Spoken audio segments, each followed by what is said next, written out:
I'm going to be ranking the current fighters of the Record of Ragnarok manga series. At the moment, the last chapter in the manga was the finishing of Nikola Tesla and Beelzebub fight. So that means there are currently 17 known competitors that have fought in the tournament so far. So starting off at 17 is Zero. Zero is complete trash. Like, the guy's entire fighting style is, the more frustrated it is, the stronger his axe gets. Not even him, but his axe. And when I say the stronger the axe gets, I mean it just gets bigger and bigger and bigger and bigger. Because he actually has no real fighting skill at all. His fighting style is vertical slash or horizontal slash. That's all he really does. As long as you dodge the attack, you basically can just kick his ass easily and counterattack. Even when his axe becomes so gigantic that it can crush an entire stage, you can literally still avoid most of the axe just by getting out of the way. At 16, I have Sasuke. Sasuke, even though he's a talented swordsman, the fact of the matter is that against most opponents on this list, he would straight up die instantly.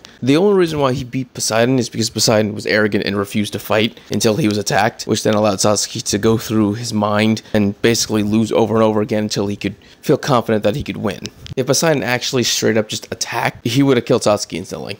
The fact is, Sasuke, even though he is a skilled swordsman, everyone else is just more talented at fighting than he is. His talent is absorbing what other people do and adapting to it. The fact is, no one is going to fight like Poseidon did, so the fact that he's not going to be able to beat anyone else on this list, and it would be unfair to put Poseidon below him on this list, because Poseidon is definitely stronger than most people in Record of Ragnarok so far. Honestly, Sasuke only won because of matchup. That's really all there is to it. At 15, I got Lulu. Lulu is pure strength. I mean, ungodly levels of strength, where he was even able to cut the heavens with his ultimate move. The reason why he's so low is because his ultimate move is actually weaker than a lot of characters' standard moveset. For example, at 14, I have Hercules, or Hercules. This man's Neolithic Lion attack is basically the Lobo attack, and that's just his first trial. Hercules' two biggest traits is the fact that he's extremely strong and he can tolerate pain like a motherfucker. The only issue is that he still has a body that can be broken down, so tolerating pain means nothing if, you know,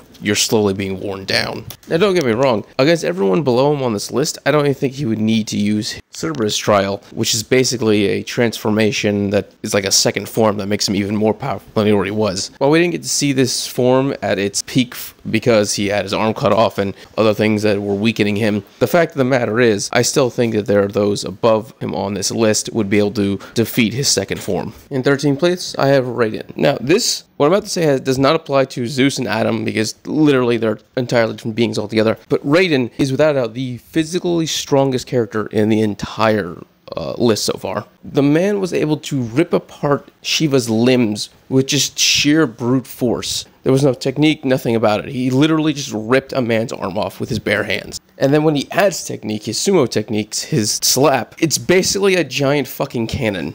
It's not even a slap, it's a cannon. The absolute shockwave that attack is able to implement apparently even hurts him. That's how powerful it is. Raiden is a being of pure strength, and he proves it in this. In 12th place, I have Shiva. You would think someone with 4 arms would be like the muscle god or something like that, but when it comes to pure brute strength, there are so many characters just way stronger than him. What makes Shiva a devastating fighter and just a killer in general is the fact that he's able to ignite his body. The heat that Shiva is able to produce from his dance apparently is enough to destroy the world. That's what he's supposed to do. He's Shiva the Destroyer. So basically, the guy's a living supernova whenever he starts dancing. With that being said, he doesn't seem to have the ability to project his heat. He has to actually touch you with one of his attacks to burn your flesh. But when he touches you, he cauterizes the wound that he's able to split into your body.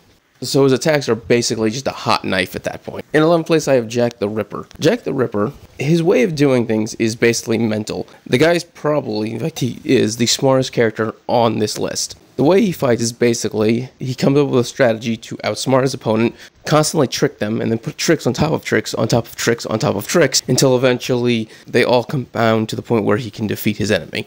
Hell, he's even willing to use his own life as a trick, like when he made sure that he was impaled so this way he could get plenty of blood so he could do his final move to kill Hercules. Everyone that's on the list above him, I believe no matter how many tricks he pulls off, they'll just power through it. They just can do that. There's no way he's going to beat them. But everyone below them on this list, I think he's going to be able to just outsmart them to the point where they just don't have enough power to, well, survive. Basically what I'm saying is his schemes will win out in the end against everyone below him. And before anyone says, well, the only reason Jack the Ripper won in the first place is because he was fighting in London. Yeah, but that's the whole thing about Jack. He's not going to fight in a situation where he doesn't have the advantage. So I'm not even going to even consider him being caught in the middle of a field. That's ridiculous. He's going to make sure he has the advantage. That's how he fights. Number 10, I have Hanjin. Hanjin is literally a giant demon who enjoys killing and torturing and such. And the fact of the matter is that he's really good at it. He's just overwhelming power. But his real power is his shapeshifting ability, where he can either A, create weapons out of his arms to impale and slash through his enemies, or he can create an artificial armor over his body that he's able to protect himself. The man really has a surprising amount of durability. At 9, I got Nikola Tesla.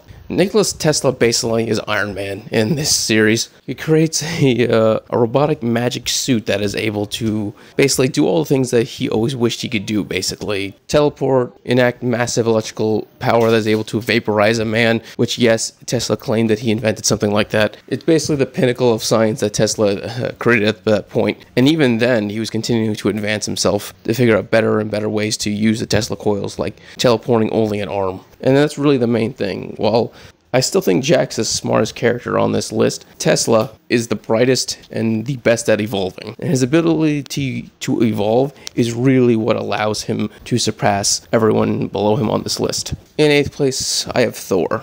Yeah, so Thor is so powerful that his hammer couldn't withstand his power, and so Thor had to wear magic gloves to protect his own hammer, until finally he was awakened. In this series, Thor casually wiped out an army of giants when the world needed him to. He's basically the god of gods in Norse mythology.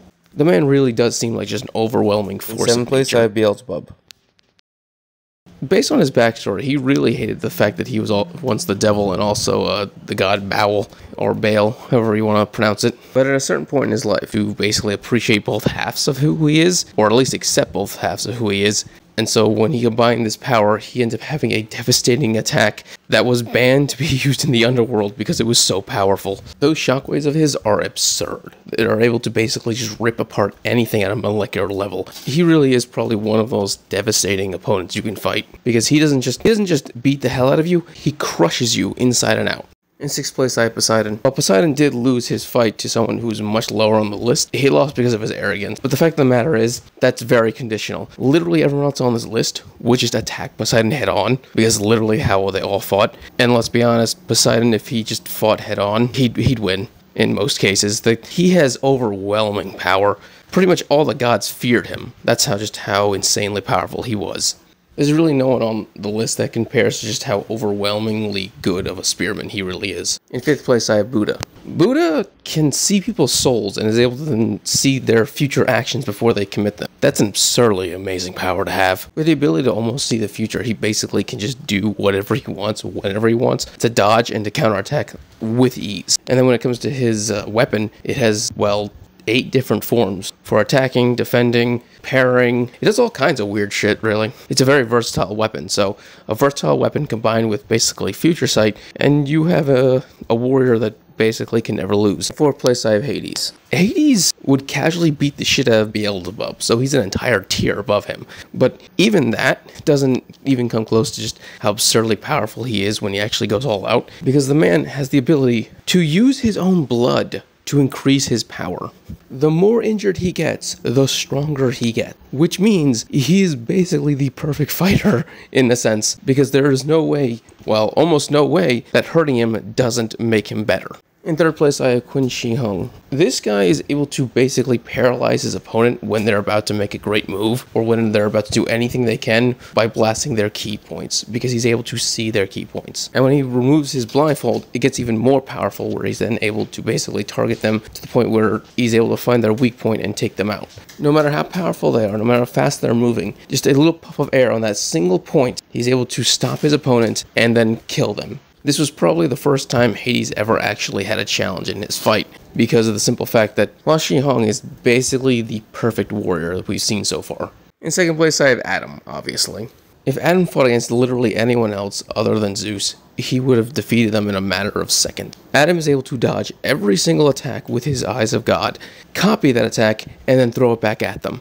This ability allowed Adam to move in stopped time, Yeah, Adam is able to stop time now because he keeps all of those movesets after he sees them once. Adam is basically a bridge between the gods and mankind. He is just that kind of being. He is without a doubt the pinnacle of mankind, both physically and morally.